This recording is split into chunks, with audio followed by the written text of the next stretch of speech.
तो सबसे पहले तो जो भी मेरे छोटे भाई बहन है जेट एस्पिरेंट्स 2022 के हैं, वो अपनी जो नंबर, कितने नंबर उनके आ रहे हैं टोटल, जो ईमानदारी से ऑनेस्टली आपके नंबर, आपकी कास्ट क्या है, कैटेगरी रैंक कितनी है और ऑल ओवर रैंक कितनी है, और एड्रेस जो है आपका एड्रेस भी आप मेरे को उसमें कमेंट बॉक्स में ड्रॉप कर देना। और कौन सा अटेम्प्ट था, विथ 12th आपने दिया था या लॉन्ग ईयर फर्स्ट बार आपने दिया था या दूसरी बार आपने जेट फाइट किया है, ये जो चीज़ें हैं आपके नंबर, कास्ट, कैटेगरी के अंदर कौन सी रैंक है, ठीक है, और ऑल ओवर कौन सी रैंक है, और एड्रेस आप कहाँ से हो। ये चीज़ इसलिए क्योंकि मैं इस वीडियो के बाद में, अभी काउंसलिंग आपको पता है सबको पोस्टपोन्ड हो रखी है, 2 से 4 से 6 दिन लग जाएंगे उसमें, तो उसके बाद जब भी स्टार्ट होगी तब तक टाइम निकाल के मैं आपके लिए कॉलेजेस की लिस्ट तैयार करूँगा, जिसमें बेस्ट जो टॉप गवर्नमेंट यूनिवर्सिटीज़, फिर कॉलेजेस आप जो चूज़ करोगे लिस्ट उस हिसाब से बना के आपको मैं प्रोवाइड करवाऊंगा। तो थोड़ी मेरे को हेल्प मिले उस हिसाब से किस नंबर को कौन सी काउंसलिंग करवानी है, नहीं करवानी है, कौन सी कॉलेजें लगवानी है। जैसे 250 से ऊपर नंबर है उनकी लिस्ट में अलग डाल दूंगा, इससे नीचे वालों की अलग, 300 से ऊपर वालों की अलग। तो ये चीज़ें एक बार आप जरूर ड्रॉप करें। तो स्वागत है मेरे सारे प्यारे भाई बहनों का एक बार फिर से आपके अपने परिवार फार्मर्स लॉ में। आज जो बात करने वाले हैं जेट एग्जाम 2022 जो ऑप्शनल फॉर्म है, जो काउंसलिंग है, उसके बारे में महत्वपूर्ण बातें मैं आपको बताने वाला हूं। सबसे पहली बात, जो अभी साइड पे मैं डेली दिन में 4 से 5 बार विजिट कर रहा हूं, चेक कर रहा हूं, आपकी जो काउंसलिंग है, जो ऑप्शन फॉर्म है, उनको थोड़ा पोस्टपोन कर दिया गया और हो सकता है उसमें 4 से 6 दिन लग जाएंगे, आपको 4 से 6 दिन लग जाएंगे वापस उसको ओपन होने में। तब तक अपन थोड़ा सा काम कर लेते हैं, खाली बैठे हैं। तो जो डॉक्यूमेंट्स रिक्वायरमेंट है आपकी काउंसलिंग के लिए, प्लस आपको जो कॉलेज अलॉट होने के बाद आप एक्सेप्ट करोगे फीस दे के, जब रिपोर्टिंग के लिए जाओगे आप जिस भी यूनिवर्सिटी, कॉलेज, एफिलेटेड, जहाँ पे भी आप एडमिशन ले रहे हो, तो क्या क्या डॉक्यूमेंट्स आपको चाहिए होंगे, क्योंकि वो हैंड टू हैंड वहाँ पे बनेंगे नहीं।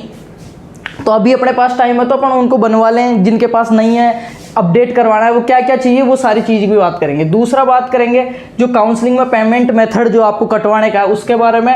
और सबसे मेन जो चीज़ होती है वो होती है कॉलेज लिस्ट, जो आपको तैयार रखनी है काउंसलिंग के टाइम। तो मैं आपको सारे बच्चों को कॉलेज लिस्ट है मैं खुद तैयार करके दूंगा, जब मेरे जो पर्सनल सजेस्ट है, जो मेरे को टॉप लग रही है, अच्छी लग रही है, उस हिसाब से कि आपका नुकसान ना हो, अच्छी से अच्छी जगह आप जाओ, कहीं फंसो नहीं आप, उस हिसाब से। नेक्स्ट बात रहेगी यूनिवर्सिटीज़, कॉलेज, जो नॉर्मल सीट, पेमेंट सीट के बारे में आज के वीडियो में। तो इसको ड्रॉप मत करना, स्किप मत करना, एंड तक देखना और मेरे को कमेंट करके ज़रूर बताना आप, कि मैं आपकी ज़्यादा से ज़्यादा हेल्प कर सकूँ। सबसे पहले बात, जैसे ही आप जेट की साइड पे जाओगे, जैसा कि आपको स्क्रीन पे दिख रहा है, तो यहाँ पे ये चीज़ आ रही है कि अभी जो एग्ज़ाम था, जो सीबीएसई वगैरह, उनका रिजल्ट नहीं आने की वजह से कुछ टाइम के लिए इसको आगे खिसका दिया गया काउंसलिंग को। दूसरी बात, ये आपने देख लिया, ठीक है, यही अपडेट आ रही है। और इस काउंसलिंग को लेके, ऑप्शन फार्म को लेके जो सबसे पहले अपडेट होगी वो मैं आपको दे दूंगा ट्यूजडे के साथ, जो होगी कि हाँ ठीक है ऑप्शन फॉर्म स्टार्ट होंगे, तो सबसे पहले मैं दे दूंगा। तो चैनल के पेज को सब्सक्राइब करके बेल आइकन प्रेस कर लो ताकि नोटिफिकेशन आपको मिलता रहे और आप ज़्यादा लेट ना हो। सेकेंड बात करते हैं, जब आप कैंडिडेट लॉगिन जो लिखा हुआ आता है, उम्मीदवार लॉगिन, उसमें आप जाते हो तो वहाँ पे लॉगिन करते हो तो नीचे जो 5 ऑप्शन आ रहे हैं, आपको ये स्क्रीन पे देख सकते हो, 5 ऑप्शन आपको मिलेंगे। तो यहाँ पे जैसे ही काउंसलिंग स्टार्ट हो जाएगी, एक ऑप्शन मिलेगा आपको fill option form. Fill option form जो अभी के लिए नहीं आ रहा है, काउंसलिंग स्टार्ट होते आएगा। तो बात करते हैं, जैसे ही आप फिल ऑप्शन फॉर्म पे क्लिक करोगे तो आपको एक टिक करना होता है। उसके बाद में जो फर्स्ट प्रोसेस है आपकी, पहला जो चरण स्टेप है वो होता है पेमेंट का। तो मैं बहुत बार समझा चुका हूँ, आज फिर से एक बार कह रहा हूँ, जो पेमेंट आप कटवाओगे 5000 रुपये काउंसलिंग के टाइम, अगर आपको कॉलेज अलॉट हो जाती है फर्स्ट में, सेकंड में, जब भी आप उसको एक्सेप्ट करते हो तो वो सीधे आपके कॉलेज फीस में जमा हो जाएंगे। वहाँ की जैसे 30,000 फीस है तो 5,000 ये हो गए और 25,000 आपको रिपोर्टिंग के टाइम देने होते हैं, जो डॉक्यूमेंट्स वगैरह आप लेके जाओगे उस टाइम देना होता है। तो सबसे पहले जो आप ये पेमेंट कटेगा, उसके बाद में कॉलेज की लिस्ट जो है वो आप चूज़ करने के लिए आपको ओपन होएगी। तो ये जो पेमेंट कटवाओ ना, मैं फिर से बार बार कह रहा हूँ, या तो अपने पेरेंट्स के अकाउंट से या खुद के अकाउंट से कटाना।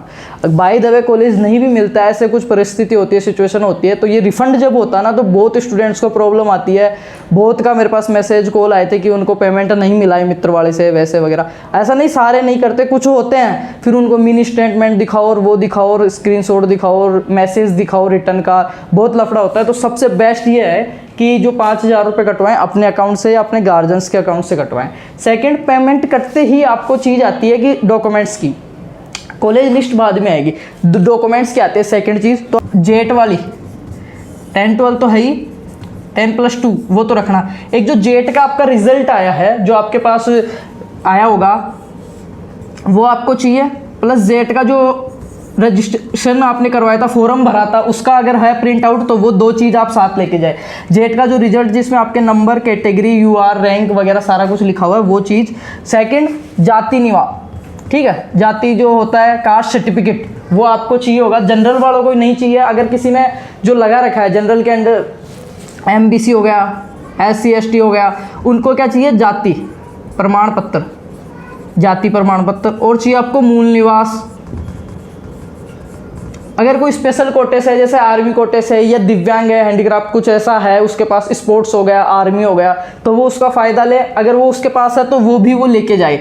एक तो जो स्पेशल करेक्टर वाला जो होता है सर्टिफिकेट, वो 10th 12th प्लस जेट का जो है आपकी मार्कशीट, अंक तालिका जिसको बोलते हैं, ये जाति प्रमाण पत्र, मूल निवास,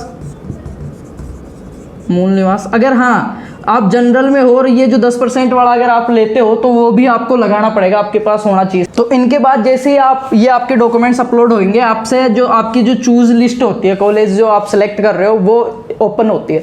तो इसमें जो चूज़ करने का जो मतलब है वो मैं आपको बता देता हूँ। जिस सीरियल में आप, जैसे आपने फर्स्ट नंबर पे SKN लगवा दी जोबनेर, ठीक है, सेकंड नंबर पे आपने लगा दी, इसके बाद में कोई छोटी कॉलेज लगा दी, सपोज दैट है आपने MPUT के अंडर में आ रही है कोई कॉलेज, वो लगा दी यहाँ पे।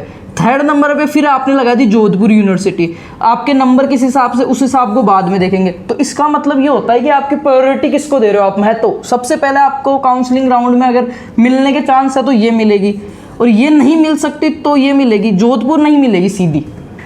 सबसे ज़्यादा इसका मतलब ये होता है जो आप क्रमवार जो सिलेक्ट कर रहे हो ना कॉलेजों का, वो ये दर्शाता है कि आप किसको ज़्यादा महत्व दे रहे हो। तो सबसे इसके बाद में डॉक्यूमेंट्स के बाद में जो आती है वो आती है लिस्ट, कॉलेज की लिस्ट। पेमेंट आपने कटवा दिया, डॉक्यूमेंट सारे आपके पास है, कॉलेज की लिस्ट आती है। देखो अगर टाइम टू टाइम अगर ये आपका शेड्यूल चलता तो अभी तक 17 तारीख को फर्स्ट लिस्ट आके आपका अलॉटमेंट जो था वो हो आके एक्सेप्ट भी कर लेते। फर्स्ट राउंड वालों को कॉलेज मिल चुकी होती, बट थोड़ा सा लेट हो रहा है। तो बहुत सारे बच्चे इंतज़ार भी कर रहे हैं कि कब स्टार्ट हो, कब हमारा सेशन स्टार्ट हो, घर पे बैठे बैठे परेशान हो रहे हैं, सारी चीज़ें। तो ये जो लिस्ट है ना, इसमें थोड़ा ध्यान से आप लगाएं, जहाँ पे आप फीस देने में, एरिया के हिसाब से रहने में, सारी कुछ यूनिवर्सिटी की जानकारी देख के फिर ही सबमिट करें। क्योंकि एक बार मिलने के बाद में है ना, फिर जैसे आपको अलॉट हो गई कॉलेज, आपने गलत भर दिया, यहाँ पे कुछ प्राइवेट लगा दिया, एफिलेटेड लगा दिया, या कुछ आपको नहीं चाहिए तब वो लगा दिया। ये मैं ये चीज़ समझाना चाह रहा हूँ, ये जो लगाने का क्रम है ना, वो आपके इम्पोर्टेंस को दर्शाता है कि पहले आप कौन सी कॉलेज को प्रायोरिटी दे रहे हो, और जितना हो सकेगा ना आपको उसी कॉलेज को देने की प्रयास करेंगे, अगर आपके नंबर उसके अकॉर्डिंग है तो। अब ऐसे तो है नहीं 100 नंबर आए हुए हैं यार, आपने यूनिवर्सिटी फर्स्ट पे SKN लगा दी तो SKN ही मिलेगी। आपके नंबर के हिसाब से फिर आपने जैसे 11 नंबर पे आपने कोई प्राइवेट कॉलेज लगा दी, तो इन 100 नंबर के हिसाब से अगर ये 11 नंबर वाली पहले आ रही है ना, तो ये ही आपको अलॉट होगी, इन 10 का कोई मतलब नहीं रहेगा। ये इसके नीचे कौन सी है उसका कोई मतलब नहीं है। तो उस हिसाब से मैं कह रहा हूँ कि जो कॉलेजों की लिस्ट आप लगाते हो वो आपके उसको दर्शाती है कि आप किसको प्रायोरिटी दे रहे हो, तो ध्यान से लगाए। बाकी ये चीज़ आप ड्रॉप कर देना, आपके नंबर, कास्ट, सर्टिफिकेट, ये जो चीज़ें हैं कमेंट्स बॉक्स में। और रही बात नॉर्मल सीट, पेमेंट सीट, तो काउंसलिंग में जैसे एक कॉलेज 2 बार, जिनमें नॉर्मल सीट है, पेमेंट सीट है, एक कॉलेज 2 बार लगती है, जैसे SKN नॉर्मल सीट। फिर दोबारा आप इसी को लगा सकते हो SKN पेमेंट सीट, जिनमें नॉर्मल सीट, पेमेंट सीट है। काउंसलिंग में एक कॉलेज को 2 बार ऐड करना होता है, और टाइम आउट वगैरह भी हो जाता है। तो जब भी काउंसलिंग करवाने जाए या खुद करें तो ये तो डॉक्यूमेंट्स प्लस जो आपकी कॉलेजेस की लिस्ट है वो तैयार करके ही लेके जाएं, और घर वालों का कुछ कार्ड वगैरह लेके जाएं, जिससे कि आपको पेमेंट कटाने में आसानी हो। ये चीज़ों का ध्यान रखें। बाकी कितनी कॉलेजें हैं, 29 कॉलेजें नहीं खुली है, उनमें से कुछ कॉलेजें इसी सेशन में ऐड हो रही है। कौन सी हो रही है, जैसे ही सब अपडेट होगा कुछ साइड पे, मैं सबसे पहले आपको बता दूंगा, और आपको समझा दूंगा मैं किस प्रकार करवाना है, क्या नहीं करवाना है, क्या बातों का ध्यान रखना है। और भी कुछ मैं बता रहा था, याद नहीं आ रहा मेरे को, कि हाँ एक कॉलेज की लिस्ट अभी वाली तो जारी नहीं हुई है, सीट मैट्रिक्स की, फीस की, हॉस्टल फैसिलिटीज़ की, बट जो प्रीवियस ईयर की है वो मैंने अपलोड कर रखी है। डिस्क्रिप्शन में लिंक दे रहा हूँ, या चैनल के पेज पे जाओगे, स्वाइप अप करोगे, कम्युनिटी पोस्ट में मैं डाल दूंगा, वहाँ से आप चेक कर लेना। ऑल ओवर राजस्थान की कॉलेजेस हैं, उनका सबका विवरण दिया हुआ है, सीट मैट्रिक्स दी हुई है।